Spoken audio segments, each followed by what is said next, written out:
Hey, what's going on YouTube? This is the one Mr. Blue, and I am doing a video, the first video in quite a while actually. I just haven't had an opportunity to sit down and review any products or talk about any products. Maybe it's not, I just haven't made time to do it. But that being said, I wanted to take an opportunity tonight and do a follow-up review of the inside the waistband holsters that I purchased from Foxx Holsters around 8 or 9 months ago. When I did some of the original videos on these products specifically, I gave each product a video of their own, and then I did a video where I compared the two. A lot of the questions over the course of the last several months that I've received has really been around, durability. How are these products holding up? Are you getting what you paid for? And that question really centers around the fact that I paid significantly less for each of these products than you will in some competitive markets or some of their competitors, I should say.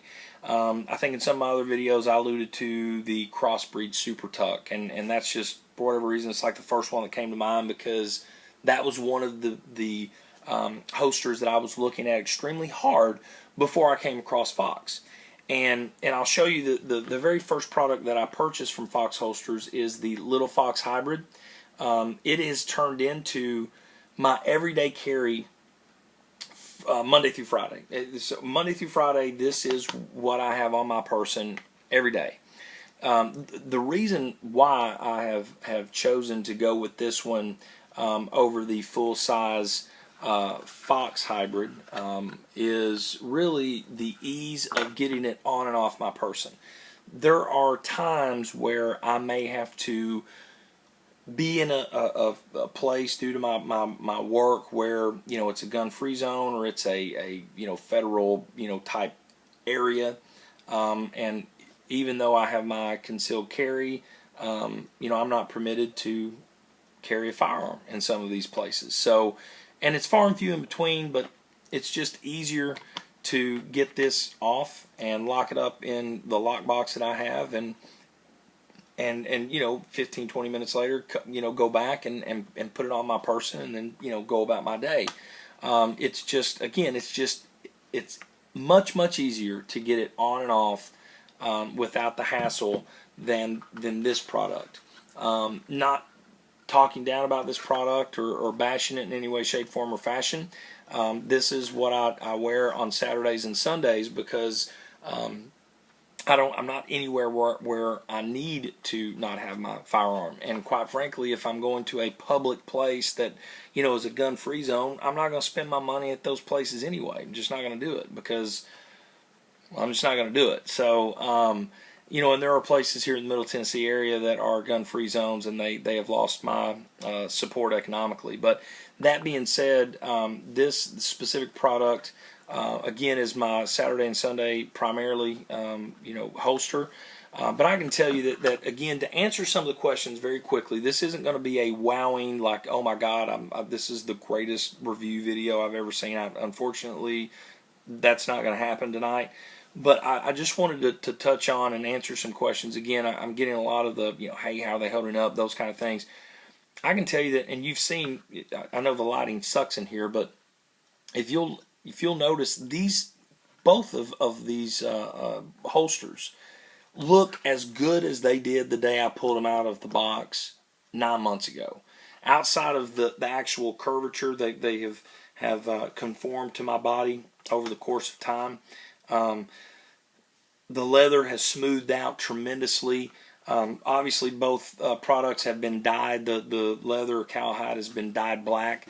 And even though this product, the Little Fox Hybrid, the back of it has worn considerably more than the other one because I wear it more, there's been no issues with bleeding of the dye or it getting on my clothing or myself. There's been absolutely zero issues of that. So again, just to show you, the riveting is still in excellent condition. The Kydex shell, it literally looks like it did the day that I pulled it out of the box, and that is for both products. I carry a full-size firearm every day. This is the Smith & Wesson SD9 VE, which I'll give it a quick plug. man, this thing, $2.99 brand new for two 16-round magazines. It is unbelievable. Best $299 before tax I've spent. I've got over 900 rounds to date out of this firearm. Flawless. No fail to fires, no fail to feeds. It goes bang every single time I pull the trigger. You know, hey, I'm not going to get into a ton of time here, but if you want to go spend $600, $700, $800 on a firearm that does this for $299, you have at it. My hard-earned money is going to more economical things. But that being said, again, about the holsters, the reason why I bring that up is because with it being a full-size firearm, you know, it's not a compact, it's not a shield, it's not a small firearm. They conceal it perfectly, no printing. The weight distribution, especially with the full size, is excellent because the way that it conforms, you can't even tell that you have the firearm on your person. The little Foxx is a little different because it's centered a little bit more. It's a little bit more concise to the area that you're carrying it in. But even at that, it's so slender, and the only bulk at all is the firearm itself. So you don't even really notice it. And I can tell you that other people don't notice it at all. Even other people that may be carrying. I mean, I've got tons of friends who have their concealed carry permit, and they ask me when they see me, they're like, "Man, are you carrying?" I'm like, "Yeah." I'm like, is the sun up? You know, what the heck are you talking about? Am I carrying? Yes, I carry every single day. So if you see this face out in Tennessee, although I'm, Kentucky fan, if you see my face and you think, man, this dude looks like somebody I want to mug, I will put you down because I'm carrying. I promise you that. Anyway, that being said, back to the holsters. Listen, if you are in the market for an inside the waistband holster and you are wondering, should I spend $60, $70, $80, $100 on an inside the waistband holster, please let me give you an emphatic no. You do not have to spend that kind of money. I would encourage you to please check out foxholsters.com. I am not a paid constituent here. I'm not on the payroll. They're not asking me to do this. But they took care of me. I actually communicated directly with the owner. I found the customer service second to none. And quite frankly, I found the product second to none. So when I'm taken care of and I've got a quality product that's worth every penny, quite frankly, I feel like I robbed them because I only paid, $40 for one and $35 for the other or whatever. I think it might have been a few dollars in between there. Listen, I robbed them. I got products that were worth well beyond that cost, and 9 months into this thing, they still look like the day that I pulled them out of the box. So, again, I would just encourage you to please check out foxholsters.com if you're in the business to buy one. So, I hope this answers your questions. Again, this isn't probably the most outstanding review that you've ever seen, but I wanted to be concise and to the point that the wear and tear on these things are virtually next to nothing. They're well built, well constructed.